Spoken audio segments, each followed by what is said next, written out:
ആ കണ്ടത് ബീഹാറോ യു പിയോ ബീമാരോ സംസ്ഥാനങ്ങളോ അല്ല. പണ്ട് കോവിഡ് കാലത്ത് ഞങ്ങൾ കഷ്ടത്തിലാണ് ടീച്ചറെ, കുറച്ച് മാസ്ക് തരാമോ എന്ന് അമേരിക്കയിൽ നിന്ന് ആരോഗ്യമന്ത്രിയെ വിളിച്ച ആ മികവ് കണ്ട് അമേരിക്ക പോലും സാഷ്ടാംഗം പ്രണമിച്ച PR വർക്കിന്റെ അതേ ഒന്നാം നമ്പർ കേരളത്തിലാണ്.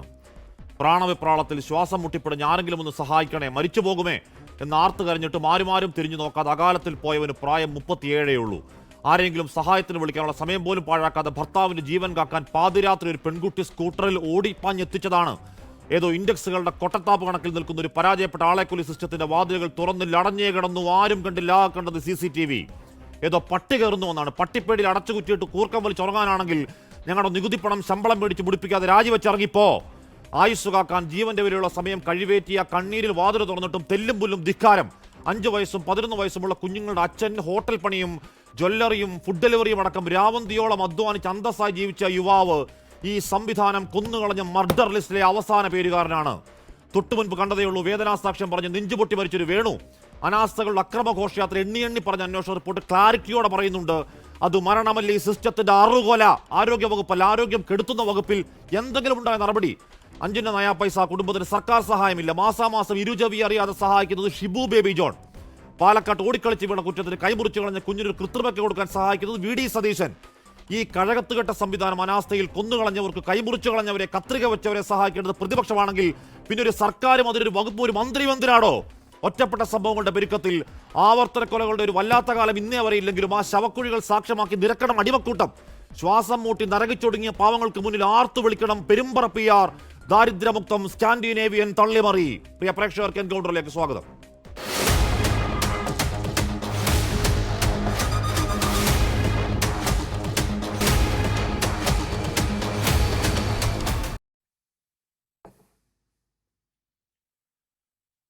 ബിസ്മീറിന്റെ ഭാര്യ ജാസ്മിൻ M. സെയ്ദ്, വേണുവിന്റെ നേരത്തെ മരിച്ച വേണുവിന്റെ ഭാര്യ Sindhu, doctor SS Lal, CBN Askar എന്നിവർ ചർച്ചയിൽ ചേരുന്നു. ആദ്യം ഞാൻ ജാസ്മിനിലേക്ക് പോകണം. ജാസ്മിൻ, വേദനയുടെ ദിവസങ്ങളാണെന്നറിയാം, ആ സമയം സംസാരിപ്പിക്കുന്നത് ശരിയല്ലെന്നും അറിയാം. പക്ഷേ എന്തെങ്കിലും ഒരു നീതി കിട്ടണമെങ്കിൽ വേദനയാണെങ്കിലും സംസാരിക്കണമെന്നത് നമ്മുടെയൊക്കെ ഗതികേടാണ്. ജാസ്മിൻ, അന്ന് രാത്രി 1 മണിക്ക് ജാസ്മിൻ തന്നെയാണ് ഒറ്റയ്ക്ക് ബിസ്മീറിനെ ആശുപത്രിയിലേക്ക് കൊണ്ടുപോകുന്നത്. 1 മിനിറ്റ് പോലും പാഴാക്കാതിരിക്കാനായിരുന്നു അത്. അതെ,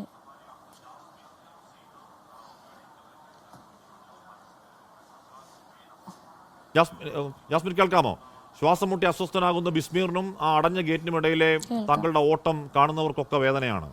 പിന്നെ വാതിൽ തുറന്ന് അകത്ത് കയറി ഡോക്ടറുടെയും സിസ്റ്റർമാരുടെയും ഒക്കെ സമീപനം എങ്ങനെയായിരുന്നു ജാസ്മിൻ? അകത്ത് കയറിയിട്ടും അവരൊന്നും ചെയ്തില്ല.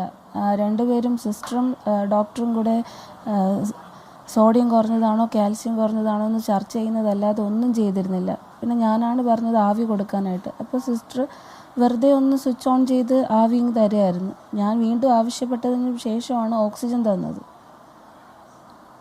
വീണ്ടും ആ സമയമൊക്കെ കുഴഞ്ഞങ്ങ് വീഴുമായിരുന്നു. അപ്പോൾ ആ സെക്യൂരിറ്റി അടുത്തുണ്ടായിരുന്നു. പുള്ളിക്കാരനോട് ഞാനൊന്ന് ഈ ഓക്സിജൻ ഒന്ന് പിടിച്ചു കൊടുക്കുമെന്ന് പറഞ്ഞിട്ട് ഞാൻ എൻ്റെ വീട്ടുകാരെ വിളിച്ചു. ആ സമയം പുള്ളിക്കാരൻ്റെ ബോധം അങ്ങ് പോയി. പക്ഷേ അവരൊക്കെ പറയുന്നത് എല്ലാം തന്നു എന്നാണ്. ഒരു രീതിയിലുള്ള ചികിത്സയും തന്നിട്ടില്ല. അന്ന് എന്തെങ്കിലും ഒരു ഇത് ചെയ്തിരുന്നെങ്കിൽ ഇന്ന് എൻ്റെ ഹസ്ബൻഡ് എൻ്റെ കൂടെ ഉണ്ടാകുമായിരുന്നു. അവിടെ നിന്ന് മെഡിക്കൽ കോളേജിലേക്ക് പോകുന്ന ആംബുലൻസിൽ ഓക്സിജൻ സിലിണ്ടർ പോലും ഇല്ല.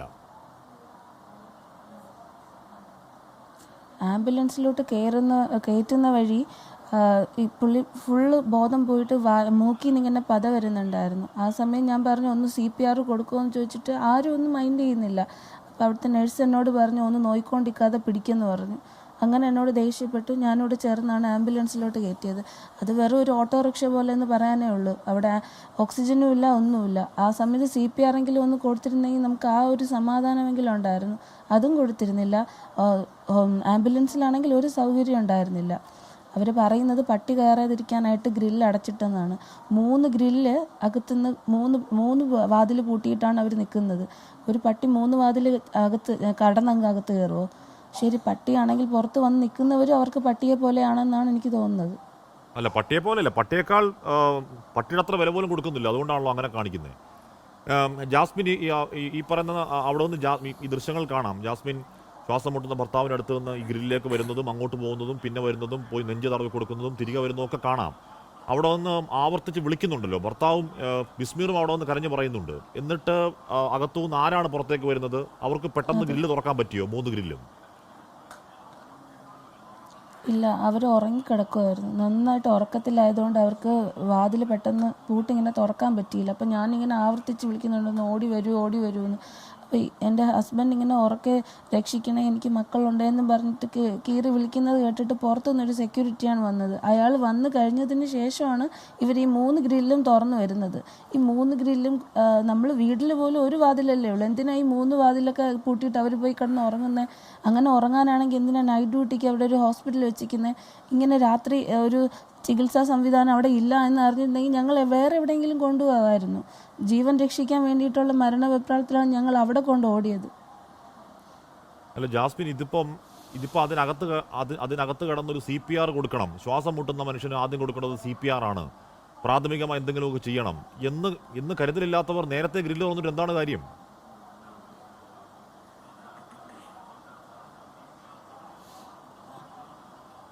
അവിടെ കൊണ്ട് അകത്ത് കയറിയിട്ടും കാര്യമില്ലെന്ന് എനിക്ക് മനസ്സിലായി. അകത്ത് കയറിയിട്ട് അവരൊന്നും ചെയ്തിട്ടില്ല.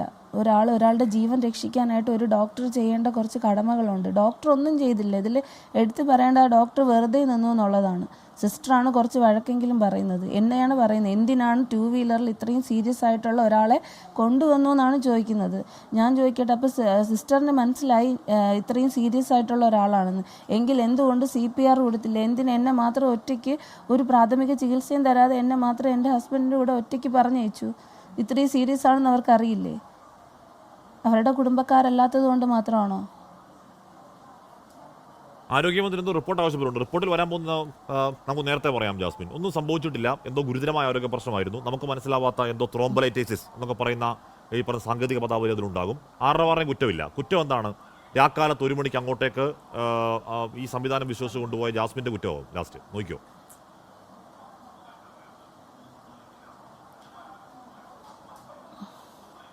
ഞങ്ങളെപ്പോലെ എത്രയോ പാവപ്പെട്ടവരിവിടെ ഉണ്ട്. ഞങ്ങൾക്കെല്ലാം ആദ്യം ആശ്രയിക്കാൻ പറ്റുന്ന ഒരു ഹോസ്പിറ്റൽ ഇതാണ്. അല്ലെങ്കിൽ കുറച്ചുകൂടെ സംവിധാനങ്ങളുള്ള ഹോസ്പിറ്റൽ അടുത്തില്ല. അപ്പോൾ ഇത്രയും പേരുടെ ജീവൻ വെച്ചിട്ടാണ് ഇവർ കളിക്കുന്നത്. ഇത്രയും പേരുടെ ജീവൻ ഒരു പുല്ല് വിലയില്ലേ? ജാസ്മിനാണ് പറയുന്നത് ആവി കൊടുക്കാൻ പറയുന്നത് ജാസ്മിനാണ്. സാധാരണഗതിയിൽ നീരാവിയല്ല, അതെന്തോ ഞാൻ മനസ്സിലാക്കുന്ന ആ സമയത്ത് മരുന്നൊക്കെ ഇട്ട് ചെയ്യേണ്ട ആവിയാണ്. ഒരു മരുന്നുമില്ല, വെറുതെ എടുത്ത് വെക്കുന്നു. ജാസ്മിൻ തന്നെ പറയുന്നു CPR കൊടുക്കാൻ, അത് ചെയ്യുന്നില്ല. പിന്നെ എന്തിനാണെന്ന് ഡോക്ടർമാരും സിസ്റ്ററൊക്കെ അവിടെ ഇരിക്കുന്നത്? അവിടെ ഓക്സിജൻ കൊടുക്കാനും പറഞ്ഞു.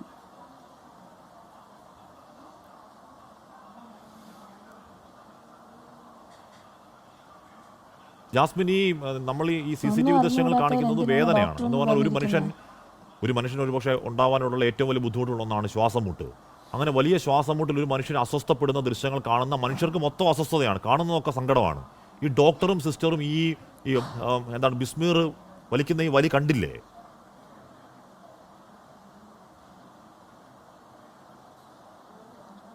അവരതൊന്നും ശ്രദ്ധിക്കുന്നുണ്ടായിരുന്നില്ല. അവർക്ക് ഈ രാത്രി കൊണ്ടുവന്നതിൻ്റെ ഒരു ദേഷ്യം മാത്രമേ ഉണ്ടായിരുന്നു. അവരുടെ ഉറക്കം കളഞ്ഞല്ലോ, ആ ഒരു ദേഷ്യമാണ് ആ സിസ്റ്റർ എന്നോട് കാണിച്ചത്. ഡോക്ടർ ഒന്നും മിണ്ടുന്നില്ല, ഡോക്ടർ വെറുതെ നിൽക്കുകയാണ്. അതിന് എന്താണ് അതിൻ്റെ ലോജിക്കെന്ന് എനിക്ക് മനസ്സിലായിട്ടില്ല ഇതുവരെ. അല്ലെങ്കിൽ അവിടെ പുറത്ത് എഴുതി വെക്കണം, രാത്രി കാലങ്ങളിൽ ഇവിടെ കൊണ്ടുവരരുത്. അതെ, ഞങ്ങൾക്ക് ഉറങ്ങണം, അതുകൊണ്ട് വരരുത്, ഇവിടെ ഗ്രില്ല് 5-6 ഗ്രില്ലുണ്ട്, അടച്ചിട്ടേക്കുക, ശല്യപ്പെടുത്തരുത് എന്ന് എഴുതി വെക്കണം അവിടെ പുറത്ത്.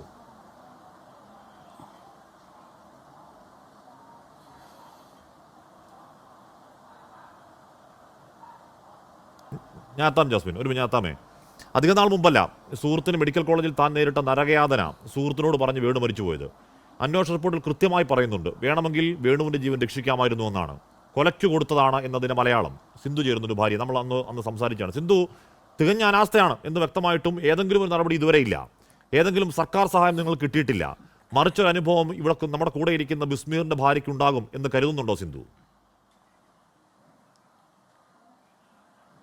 തീർച്ചയായിട്ടും എനിക്ക് എന്താണോ ഇപ്പോൾ അനുഭവിച്ചുകൊണ്ടിരിക്കുന്നത് അത് തന്നെയാണ്. കാരണം ഈ മെഡിക്കൽ ഫീൽഡ് എന്താ ഈ കാണിക്കുന്നത്? തികച്ചും അന്ന് നവംബർ 5-ാം തീയതി എൻ്റെ ഹസ്ബൻഡ് മരിക്കുന്ന ആ സമയത്ത് പറഞ്ഞിട്ടുണ്ടായിരുന്നു, നായ്ക്കളുടെ ജീവൻ്റെ വില പോലും മനുഷ്യർക്ക് കൊടുക്കുന്നില്ല. അത് വീണ്ടും വീണ്ടും അവർ ആവർത്തിക്കുകയാണ് ചെയ്യുന്നത്. ഏറ്റവും വേദനാജനകമാണ് ഇപ്പോൾ ഞാൻ ഈ കാര്യം ഞാൻ കേട്ടപ്പോൾ എനിക്ക് ഏറ്റവും സങ്കടം തോന്നി. കാരണം വീണ്ടും വീണ്ടും നമ്മൾ ഇനിയും ഇങ്ങനെ ഒരു ജീവൻ പൊലിയാൻ പാടില്ല എന്നുള്ള ഒരു ഇതുകൊണ്ടാണ് അന്ന് വേണമെന്ന് ഈ ഒരു വീഡിയോ ഇട്ട്. കാരണം ഞാനോ എന്തായാലും എൻ്റെ കുടുംബത്തിനോ അല്ല ഞാൻ നഷ്ടപ്പെടാൻ പോവുകയാണ്. ഇനിയെങ്കിലും ഇങ്ങനെ ഒരു ജീവൻ പൊലിയാതിരിക്കട്ടെ എന്നുകൊണ്ട് ആ ഒരു ഇത് കൊണ്ട് മാത്രമാണ് അന്നൊരു വീഡിയോ വേണമെന്ന് ഇട്ടത്. എന്നിട്ട് പോലും ഇനിയും വീണ്ടും ആവർത്തിച്ചുകൊണ്ടേയിരിക്കുകയാണ് ഇത് തന്നെ. ഏറ്റവും വേദനാജനകം. അതുപോലെ തന്നെ അന്ന് മരണപ്പെട്ട് ഇന്നും ഏകദേശം 80 ദിവസത്തോളമായി സർക്കാരിന്റെ ഭാഗത്ത് ഒരു വിളി പോലും ഉണ്ടായിട്ടില്ല. എന്നിട്ട് ഞാൻ അന്വേഷണ റിപ്പോർട്ട് വായിച്ചാണ്. ഞങ്ങൾക്ക് അന്വേഷണ റിപ്പോർട്ടിൽ വ്യക്തമായി എഴുതി. ഇപ്പൊ അന്ന് അതിനുശേഷം ഏതോ ഡോക്ടർമാരുടെ സംഘം വാർത്താ സമ്മേളനം നടന്നു. നേരത്തെ പറഞ്ഞ പോലെ ഏതോ പഴയ ഗവേഷക പേപ്പറൊക്കെ എടുത്തു വെച്ച് ലോകത്തിന്റെ ഏതോ ഭാഗത്ത് ഇങ്ങനെയൊക്കെ ഉണ്ടായി എന്ന് സ്ഥാപിക്കാൻ ഒരു വാർത്താ സമ്മേളനം. ഒരു ചുക്കുമല്ല ഉണ്ടായത്. അടിമുടി അനാസ്ഥയാണെന്നും DHS മുതൽ മെഡിക്കൽ കോളേജ് വരെ ഉണ്ടായത് ഗുരുതരമായ അനാസ്ഥകളുടെ ഘോഷയാത്രയാണെന്നും ജീവൻ രക്ഷിക്കാമായിരുന്നു എന്ന് എഴുതി വെക്കുന്നേ. എന്നിട്ടും ആരോഗ്യവകുപ്പിൽ ആരും വിളിച്ചിട്ടില്ല. മന്ത്രി പോട്ടെ, ആരോഗ്യവകുപ്പിൽ ആരും വിളിച്ചിട്ടില്ല. ഇതുവരെ ആരും വിളിച്ചിട്ടില്ല. ഇതുവരെ എന്തിനു പറയുന്നു, ഈ സ്ഥലത്തെ MLA പോലും എന്നെ ഒന്നും വിളിച്ചിട്ടില്ല. ഏറ്റവും വേദനയാണ് ഇതൊക്കെ. ഇതുവരെ ആരും വിളിച്ചിട്ടില്ല. ഒരു സഹായവും ആരും എത്തിച്ചിട്ടില്ല ഇതുവരെ. ഞങ്ങൾ എങ്ങനെ കഴിയുന്നു എന്ന് പോലും ഇതുവരെ ആരും തിരക്കിയിട്ടില്ല ഞങ്ങളെ. 2 മക്കളുമായിട്ട് ജീവിക്കുന്നതാണ്. സിന്ധുവിനുള്ളത് ചെറിയ ജോലിയാണ്, ചെലവുകളുണ്ട്. വീട്ടിലെ ഏക പ്രധാന വേണു അദ്ദേഹം ഓട്ടോ ഓടിച്ചുണ്ടാക്കുന്ന പൈസ കൊണ്ട് അവിടുത്തെ പാവങ്ങൾ കൂടി സഹായിച്ച മനുഷ്യനാണ്, ഇല്ലാത്ത പൈസയ്ക്ക്. എന്നിട്ട് ആ ഒരു സാന്നിധ്യം ഇല്ലാതായി പോയപ്പോഴേക്കും എങ്ങനെ ജീവിക്കുന്നു എന്ന് അന്വേഷിക്കുന്ന ഒരു സർക്കാർ സംവിധാനം നമുക്കില്ല. സിന്ധു ഇല്ല. ഇനിയും ഇതുപോലെ മരണങ്ങൾ ഇങ്ങനെ തുടർന്നുകൊണ്ടേയിരിക്കും. ഇതാണ് എനിക്ക് തോന്നുന്നത്. കാരണം അവരൊന്നും ചെവികൊള്ളുന്നില്ല. അവർ അവരുടേതായ കാര്യങ്ങൾ മാത്രം നോക്കുന്നു. ഞാൻ എത്താം സിന്ധു, ഒരു മിനിറ്റ്. ഡോക്ടർ SS ലാൽ, ഇവിടെ ബാക്കിയൊക്കെ പോട്ടെ. ശ്വാസം മുട്ടി പ്രാണം പിടിഞ്ഞ് വരുന്ന ഒരാൾക്ക് മുന്നിൽ അടച്ചു കിടക്കുന്ന ഒരു സർക്കാർ ആശുപത്രി വാതിൽ. കാരണം എന്താണ്? പട്ട് കയറുമെന്നാണ്. അനാസ്ഥ എന്ന് പറയുന്നതിനൊക്കെ ഒരു മിനിമം നിലവാരം ഉണ്ടല്ലോ. പട്ട് കയറുമെന്ന് പറഞ്ഞ് രോഗികൾക്ക് മുന്നിൽ പൂട്ടിക്കെട്ടിയ വാതിലുകളെ എന്താ വിളിക്കേണ്ടത് ഡോക്ടർ SS ലാൽ? ഇത് വളരെ വേദനയോടെയാണ് ഇത് കേട്ടിരിക്കുന്നത്. കാരണം നമ്മുടെ സഹോദരിമാരാണ്. അപ്പോൾ അത് ആലോചിക്കണം. കേരളത്തിലെ മനുഷ്യർ പറയുകയാണ് പട്ടിയുടെ വില പോലും കിട്ടുന്നില്ല എന്ന്. അത് കഷ്ടമാണ്. ഇങ്ങനെ ഒരു ആരോഗ്യവകുപ്പ് എന്തിനാണെന്ന് മനസ്സിലാകുന്നില്ല. ഈ ഹാഷ്മി ഇതിനേക്കാൾ വളരെ മോശമാണ്. ഈ പാവങ്ങൾ ഇത്രയെങ്കിലും പറയുന്നു. ഈ ശബ്ദമില്ലാത്ത മനുഷ്യരാണ് കൂടുതൽ. ആളുകൾ കെട്ടുതാലി പണയം വെച്ചും അല്ലെങ്കിൽ കടം വാങ്ങിച്ചുമൊക്കെ പ്രൈവറ്റ് ആശുപത്രിയിൽ പോകുന്നതുകൊണ്ടാണ് കുറേ പേരൊക്കെ രക്ഷപ്പെടുന്നത്. ഇത് ഞാൻ റോഡപകടം പറ്റി വഴിയിൽ മരിച്ചു എന്ന് പറഞ്ഞ് കിടക്കുന്ന വീടിനടുത്തൊരാൾ രാത്രി ഞാൻ അയാളെ ഒരു ആംബുലൻസ് സംഘടിച്ചു. അരമണിക്കൂർ ആംബുലൻസ് എനിക്ക് കിട്ടാനുണ്ട്. ഞാൻ ആംബുലൻസിൽ കയറി കൊണ്ടുപോയി തിരുവനന്തപുരം മെഡിക്കൽ കോളേജ് ചെന്നിട്ട് അരമണിക്കൂർ എടുത്തു ഓർമ്മയിൽ കിടക്കുന്ന അയാൾക്കൊരു അറ്റൻഷൻ കിട്ടാൻ. ഡോക്ടർമാരും നഴ്സുമാരും മോശമായിട്ടല്ല, യുദ്ധസ്ഥലത്ത് ഓടുന്ന നടക്കാൻ അത് ഡോക്ടർമാരും നഴ്സുമാരും കിടന്ന് ഓടുകയാണ്. ഹാഷ്മി ഒന്ന് പോയി നോക്കണം തിരുവനന്തപുരം മെഡിക്കൽ കോളേജിൽ അത്യാഹിത വിഭാഗത്തിൻ്റെ അവസ്ഥ.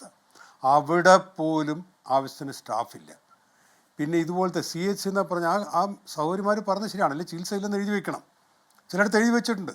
അങ്ങോട്ട് ചെന്നിട്ട് കാര്യമില്ലെന്ന്. കാരണം ഈ പറയുന്ന ആശുപത്രികളൊന്നും ഇതുപോലത്തെ എമർജൻസി കൈകാര്യം ചെയ്യാനായിട്ട് എക്യുപ്ഡ് അല്ല എന്നത് പറയുമോ? ലോകം മുഴുവൻ നടന്ന് അവാർഡ് വാങ്ങിക്കാൻ ലജ്ജ തോന്നുകയാണ്. ഞാനത് അല്പം പോലും രാഷ്ട്രീയങ്ങൾ നിർത്തിയല്ല പറയുന്നത്. 42 വർഷമായിട്ട് ആരോഗ്യ രംഗത്ത് നിൽക്കുന്ന ഒരാളാണ്. ഇത് നമുക്ക് സംഭവിക്കാം, എനിക്ക് സംഭവിക്കാം, ആഷ്മിക്ക് സംഭവിക്കാം. വഴി കിടന്നു പോയാൽ കൊണ്ടുവന്നു കഴിഞ്ഞാൽ ആശുപത്രിയില്ല, ഉള്ളവർക്ക് കാര്യപ്രാപ്തിയില്ല. എന്തൊരു കഷ്ടമാണെന്ന് ആലോചിച്ച് നോക്കണം. ഇത് സത്യം പറയാൻ ഒരു ഡോക്ടർ എന്ന നിലയ്ക്ക്, ഒരു ആരോഗ്യ പ്രവർത്തന നിലയ്ക്ക് ഞാൻ അവരോട് മാപ്പ് ചോദിക്കുകയാണ്. വേറെ എന്ത് ചെയ്യാൻ പറ്റും? ഇവിടെ മുഴുവൻ എല്ലാം ശരി. ഈ പാവങ്ങളോട് ശരിയാണെന്ന് പറയുന്നതുകൊണ്ട് ഈ പാവങ്ങൾ സർക്കാർ ആശുപത്രിയിൽ പോകുന്നത്. ഒരു ആത്മാർത്ഥമുള്ള ഒരു മന്ത്രിയാണെങ്കിൽ, മനുഷ്യത്വമുള്ള മന്ത്രിയാണെങ്കിൽ പറയേണ്ടത് സർക്കാർ ആശുപത്രികളിൽ പ്രശ്നമുണ്ട്. അവരുടെ സ്ഥാനം ഞാനായിരുന്നു പറഞ്ഞേനെ. പ്രശ്നമുണ്ട് ഈ അവസ്ഥയിൽ. നിങ്ങൾ എവിടെയെങ്കിലും പോയി ജീവൻ രക്ഷിക്കാൻ പറഞ്ഞു. ഇവിടെ ഡോക്ടറുണ്ട്, സിസ്റ്ററുണ്ട്, അതിനകത്ത് വേറെ ആൾക്കാരുണ്ട്, അത്യാവശ്യം ഒരു ചികിത്സ കൊടുക്കാൻ കഴിവുള്ള എല്ലാവരും ഉണ്ട്. ഒരു പാവം പെൺകുട്ടി രാത്രി 1 മണിക്ക് സ്കൂട്ടറിൽ വെച്ച് പാവം ഭർത്താവിനെ ചേർത്ത് പിടിച്ചുകൊണ്ട് ആശുപത്രി കൊണ്ടുവന്നിട്ട് ഒരു ചുക്കും ചെയ്യുന്നില്ല. CPR കൊടുക്കില്ല, ഓക്സിജൻ കൊടുക്കില്ല. എന്താണെന്ന് ഇത്? അതെന്തൊരു അക്രമമാണ്. അത് ജീവനക്കാരില്ലാത്ത പ്രശ്നമല്ലല്ലോ. അവിടെ ഈ ആശുപത്രിയിലെ സംവിധാനങ്ങളൊന്നുമില്ല ഹാഷ്മി. ഈ പറയുന്ന CHCയിലെ ഇത്തിരി സ്പിരിറ്റും സാധനങ്ങളെ കാണുള്ളൂ. അവിടെ നിന്ന് സാധനങ്ങളില്ല. വെറുതെ പറയുന്നതാണ് അവിടെ എല്ലാം ഉണ്ടെന്ന്. ഡോക്ടർമാർ 5 പേരെങ്കിലും വേണം ഡ്യൂട്ടി എടുക്കണമെങ്കിൽ. അവിടെ 3 പേരാണ്ട്. ഈ 3ാമത്തെ ആൾ ഞാൻ മനസ്സിലാക്കുകയാണ് പഞ്ചായത്ത് അപ്പോയിൻ്റ് ചെയ്തിരിക്കുകയാണ്. അപ്പോൾ ഇങ്ങനത്തെ വലിയൊരു ഇഷ്യൂ ഉണ്ട് നമുക്ക്. ഞാൻ പറയുന്നത് ഇതൊന്നുമല്ല. അവിടെ അല്ലെങ്കിൽ അടുത്ത സ്ഥലത്ത് പോയി രക്ഷപ്പെടുത്താൻ പറ്റണ്ടേ? എത്ര സർക്കാർ ആശുപത്രികളുണ്ട്, വലുതും ചെറുതുമായിട്ടുള്ള. പ്രൈവറ്റ് ആശുപത്രികളില്ലേ? കാസ്പ് എന്നൊരു പരിപാടിയുണ്ട്. പ്രൈവറ്റ് ആശുപത്രിയിൽ ഒരു ഇതുപോലെ ആഷ്മി പറഞ്ഞത് ശരിയാണ്. ആ വീഡിയോ കാണാൻ പറ്റുന്നില്ല. ഒരുത്ത മനുഷ്യൻ ജീവന് വേണ്ടി പടയുന്നത്, നിന്ന് പടയുകയാണ്. അയാൾക്ക് അടുത്ത ആശുപത്രിയിൽ എത്തിക്കാനുള്ള സംവിധാനം നാട്ടിൽ വേണ്ടേ ഹാഷ്മി? അത് ഗവൺമെൻറ്റിൽ പ്രൈവറ്റ് വേണ്ടേ? പ്രൈവറ്റുകാർക്ക് ആസ്പിന് പൈസ കൊടുക്കാണ്ട് പ്രൈവറ്റ് ആരും ഈ പദ്ധതിയിലില്ല.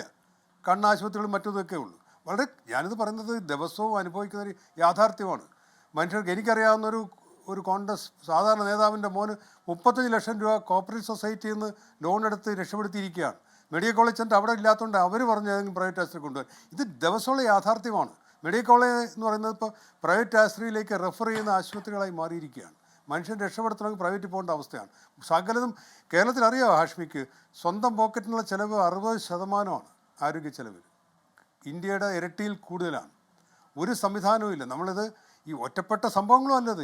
പാവപ്പെട്ട ഞാൻ പറഞ്ഞു ഒറ്റപ്പെട്ട ഇത്ര സംഭവങ്ങൾ, ഇത്ര മനുഷ്യന്മാർ മരിച്ചു പോകുന്ന വേറെ ഏതെങ്കിലും ഒരു കാലം നമ്മുടെ ഓർമ്മയിലുണ്ടോ?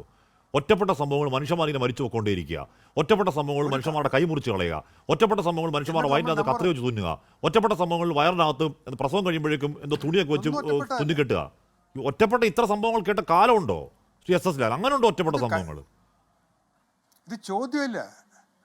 ഇങ്ങനെ ഇത് ഒറ്റപ്പെട്ട സംഭവങ്ങൾ. ഇത് ഞാൻ പറയുന്നത് എല്ലായിടത്തും പാവപ്പെട്ട പലരും മനുഷ്യർ പറയാത്താണ്, ഗതികേടാണ്, ഇത് തലയിലെഴുത്താണ്. കേൾക്കുന്ന മനുഷ്യർ വിചാരിക്കണം നമുക്ക് റൈറ്റ് ഉണ്ട്, ആരോഗ്യ അവകാശമാണ്.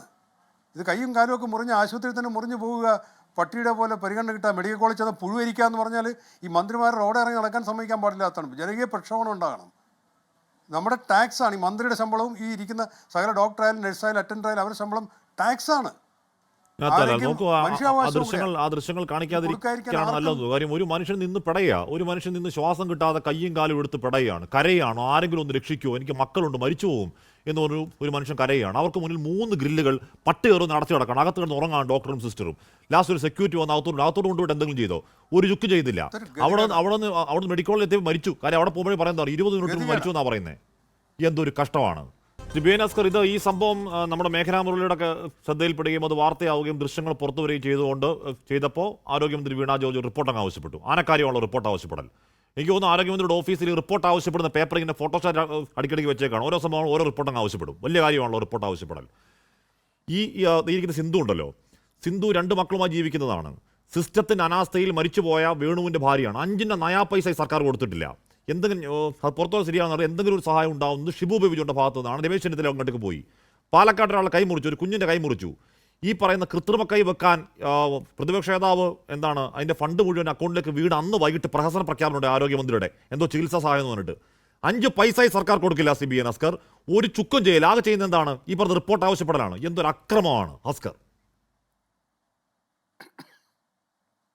ഹാഷ്മി, കേരളത്തിലെ ആരോഗ്യ മേഖല എന്ന് പറയുന്നത് നീതി ആയോഗിൻ്റെ സൂചികയിൽ ഇന്ത്യയിൽ 1ാമതാണ്.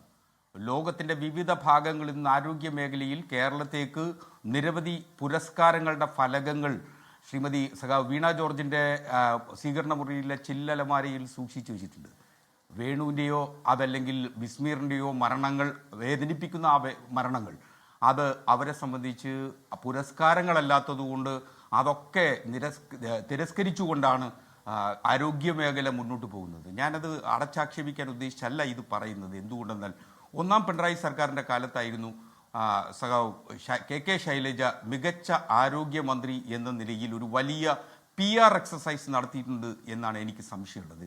അത് കാരണം എന്ന് വെച്ച് കഴിഞ്ഞാൽ ശൈലജ നടത്തിയിട്ടുള്ള ഇടപെടലുകൾ ആരോഗ്യ മേഖലയിൽ തളിർക്കുന്നതിനും പുഷ്ടിക്കുന്നതിനും വേണ്ടി വലിയ സംഭാവന നൽകി എന്ന് തെറ്റിദ്ധാരണ പരത്തുന്നതിൽ അത് വലിയൊരർത്ഥത്തിൽ പങ്കുവഹിച്ചതിനെ തുടർന്നാണ് സഖാവ് വീണ ജോർജ് ഇപ്പോൾ ഇങ്ങനെ ശ്വാസം കിട്ടാതെ പിടഞ്ഞുകൊണ്ടേയിരിക്കുന്നത് അനുദിനം എന്നാണ് ഞാൻ കരുതുന്നത്. അപ്പോൾ ഇവിടെ ഒരു വലിയ പരാജയമുണ്ട്. ഇപ്പോൾ വിളപ്പിൽശാല പ്രാഥമിക ആരോഗ്യ കേന്ദ്രത്തെ സംബന്ധിച്ചാണെങ്കിൽ അവിടെ ഒരു എക്സ്റ്റൻഡ് OP ഉള്ള ഹോസ്പിറ്റലാണ്. ഡോക്ടർ SS ലാലിനൊക്കെ നല്ലപോലെ അറിയാം. എക്സ്റ്റൻഡ് OP ഇന്ന് രാവിലെ മുതൽ 2 മണി വരെ OP ഉണ്ടെങ്കിലും ഇവിടെ 5 മണി വരെ OP പ്രവർത്തിക്കുന്ന ഒരു ആശുപത്രിയാണ്. അവിടെ ഇൻപേഷ്യൻസ് ഉണ്ട്. മാത്രമല്ല അവിടെ ഒരു കാഷ്വാലിറ്റി ഫെസിലിറ്റി ഉള്ള ആശുപത്രിയല്ല. ചികിത്സ തേടി വരുന്ന രോഗിയെ സംബന്ധിച്ച് അവിടെ കാഷ്വാലിറ്റി ഫെസിലിറ്റി ഉണ്ടോ എന്നൊന്നും തിരക്കിയല്ല വരേണ്ടത്. 8 ഡോക്ടർമാരുടെ സ്ട്രെങ്താണ് ആശുപത്രിയിൽ യഥാർത്ഥത്തിൽ ഉണ്ടാവേണ്ടത്. പക്ഷേ ഇപ്പോഴും 3 ഡോക്ടർമാർ മാത്രമേ അവിടെ കൊടുത്തിട്ടുള്ളൂ. ഇത് ഈ സിസ്റ്റത്തിന്റെ അല്ലെങ്കിൽ സംവിധാനങ്ങളുടെ എന്ന് എങ്ങനെ നമുക്ക് ഡോക്ടറുണ്ട്, അവിടെ സിസ്റ്ററുണ്ട്. ഒരു ശ്വാസം മുട്ടി മരിച്ച ഒരാൾ വന്ന് വിളിച്ച ഉറക്കം നഷ്ടമായ ഉറക്കച്ചടവിൽ വന്ന് അതിന്റെ പക തീർക്കായിരുന്നു ആ ഒരു പാവം പെൺകൊച്ചിനോട് രാത്രി. ഒന്ന് ആലോചിച്ച് നോക്കൂ ശ്രീ. ഒരു പെൺകുട്ടി, അധികം പ്രായമില്ല ജാസ്മിന്, 37 വയസ്സേ ഉള്ളൂ ബിസ്മീറിന്. അധികം പ്രായമില്ലാത്തൊരു പെൺകുട്ടി ആരെങ്കിലും വിളിച്ച് സമയം കളയാൻ നിൽക്കാതെ ഒരു സ്കൂട്ടറിൽ ഭർത്താവിനെടുത്ത് ഹോസ്പിറ്റലിൽ കൊണ്ടുവന്ന് അലയുക അതിനകത്തൂടെ. നോക്കാനൊരു പട്ടിക്കുഞ്ഞു പോലും അവിടെ ഇല്ല. എന്തൊരു ഗതികേടാണ് ശ്രീ ബി ആസ്കർ. അല്ല, നിശ്ചയമായും ഹാഷ്മി, അവിടുത്തെ ഒരു പ്രശ്നം എന്ന് വെച്ച് കഴിഞ്ഞാൽ 3 ഡോക്ടർമാരേ ഉള്ളൂ. ഒരു ഡോക്ടർ നൈറ്റ് ഡ്യൂട്ടിയാണ്. ഇൻപേഷ്യൻസിനെ അവിടെ ഇൻപേഷ്യൻസ് ഉണ്ട്. അപ്പോൾ ആ ഡോക്ടറെ കുറ്റപ്പെടുത്താൻ നമുക്ക് ഈ ഘട്ടത്തിലാവില്ല. അല്ലെങ്കിൽ അവർ ആ മാത്രമല്ല, അവിടുത്തെ പ്രശ്നം ഒരു കാഷ്വാലിറ്റി ഫെസിലിറ്റി ഇല്ലാത്ത ആശുപത്രിയാണ്. കാഷ്വാലിറ്റി ഫെസിലിറ്റി ഇല്ലാത്ത ആശുപത്രിയിൽ ഇത്തരം അത്യാസന്ന ഘട്ടത്തിൽ ഒരു രോഗി വന്നാൽ നിങ്ങൾ കരുതുന്ന അല്ലെങ്കിൽ നമുക്ക് വേണമെങ്കിൽ വാദിക്കാൻ കഴിയുന്നത് പോലെ CPR കൊടുത്ത് വിട്ടില്ല എന്ന് ഒക്കെ പറഞ്ഞൊരു ചെറിയ ന്യായങ്ങളൊക്കെ തന്നെ പറയും. ഒരുപക്ഷെ അവിടെ ഇതിന് ഒരു കാർഡിയാക്ക് പേഷ്യൻ്റ് അല്ലെങ്കിൽ ഒരു കാർഡിയാക്ക് അറസ്റ്റുമായി വരുന്ന ഒരു പേഷ്യൻറ്റിനെ സംബന്ധിച്ചിടത്തോളം അവിടെ നൽകുന്നതിന് മരുന്നുകൾ ഉണ്ടാവണമെന്നില്ല. അപ്പോൾ കാര്യം കാഷ്വാലിറ്റി ഹോസ്പിറ്റലിലാണ് ഇത്തരം മരുന്നുകൾ സൂക്ഷിക്കുക. നേരത്തെ ഡോക്ടർ SS ലാൽ പറഞ്ഞതുപോലെ പഞ്ഞിയും സ്പിരിറ്റും അല്ലാതെ മറ്റൊന്നും സൂക്ഷിച്ചു വെക്കാൻ കഴിയാത്ത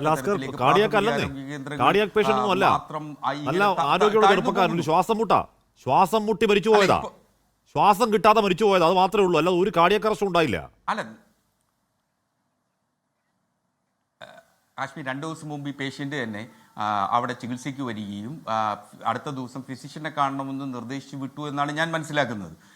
ഒരു പക്ഷേ സബ്ജക്ട് ടു കറക്ഷൻ. കാര്യം എന്ന് വെച്ച് കഴിഞ്ഞാൽ എനിക്കത് ലഭിച്ച വിവരങ്ങളുടെ കൂടി അടിസ്ഥാനത്തിലാണ് ഞാനിത് പറയുന്നത്. പക്ഷേ ഇവിടെ ഇതൊന്നും കൊണ്ട് ആ 2 മനുഷ്യർ വിസ്മീറിൻ്റെ മരണത്തെ അല്ലെങ്കിൽ നിങ്ങളിപ്പോൾ ഒരു പട്ടിയെക്കുറിച്ച് ഒരു പട്ടിയുടെ പോലെ വിലയില്ലെന്ന് പറയുന്നു. ഞാൻ എൻ്റെ ഒരു വ്യക്തിപരമായിട്ട് പറയാം. കൊല്ലം ജില്ലയിലൊരു മൃഗാശുപത്രിയുണ്ട്. ആ മൃഗാശുപത്രിയിൽ ഒരു ഡോക്ടർ സഞ്ജയ് എന്ന് പറഞ്ഞൊരു മനുഷ്യനുണ്ട്.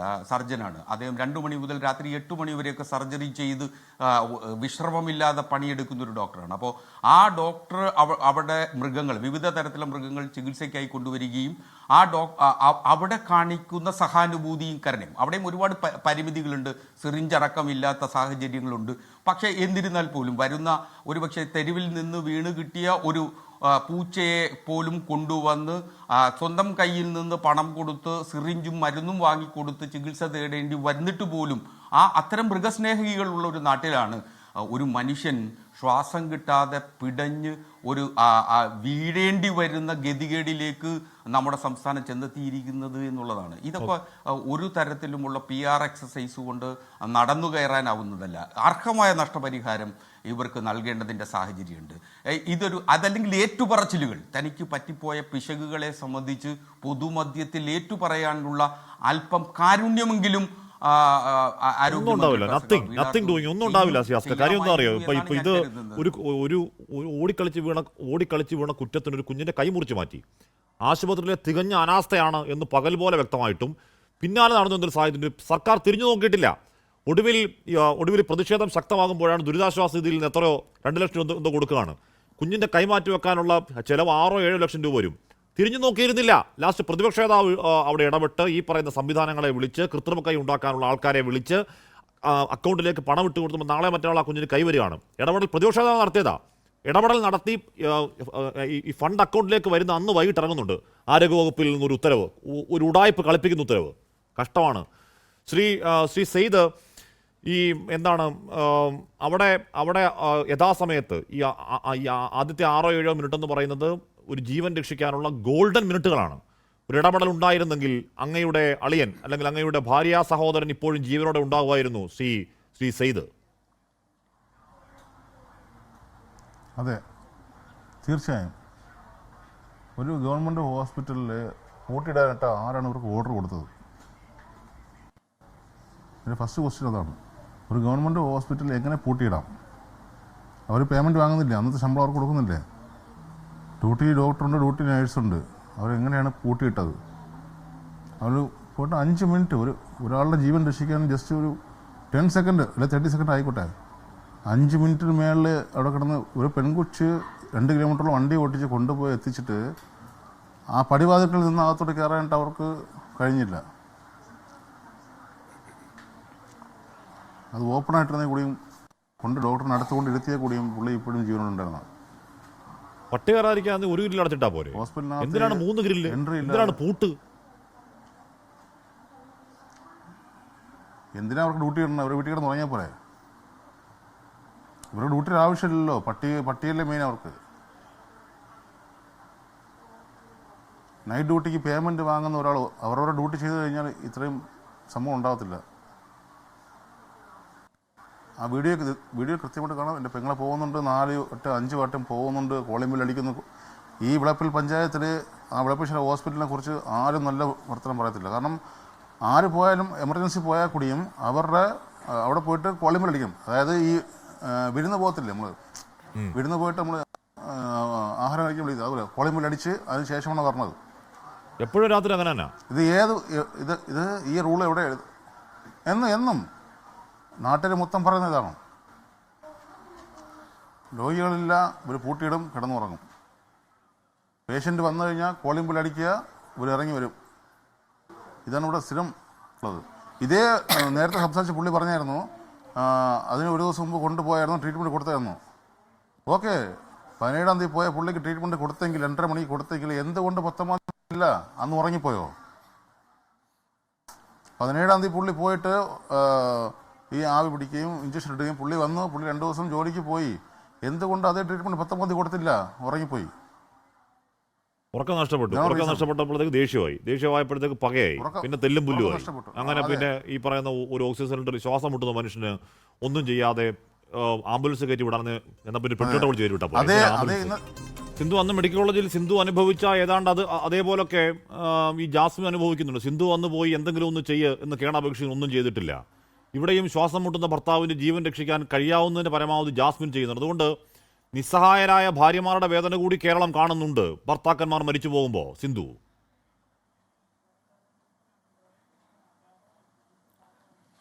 കേരളം കണ്ടിട്ട് കാര്യമില്ലല്ലോ, അത് കാണേണ്ടവർ കാണണ്ടേ.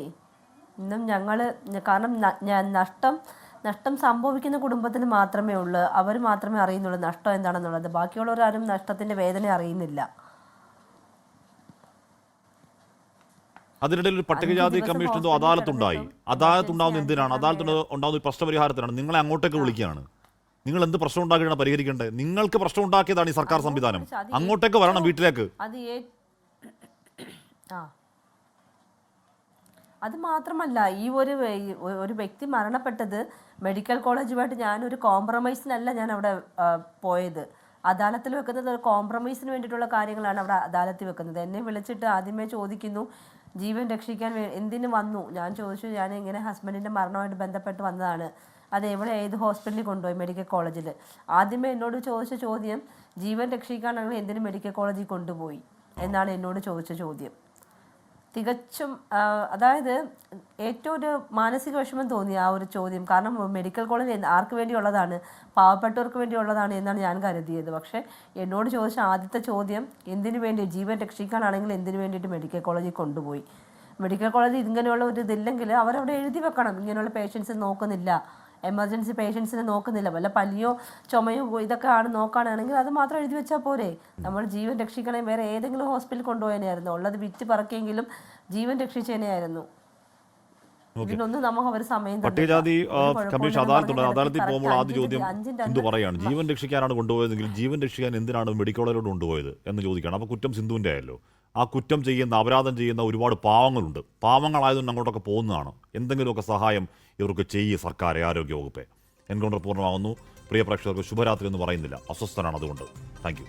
ലോകത്തെവിടെയായാലും ഏത് സമയത്തും 24 വാർത്തകളും ഓഗ്മെന്റഡ് റിയാലിറ്റി പാക്കേജുകളും എക്സ്പ്ലെയിനറുകളും വിശദമായി കാണാൻ ഞങ്ങളുടെ യൂട്യൂബ് ചാനൽ നിങ്ങൾക്ക് സബ്സ്ക്രൈബ് ചെയ്യാം.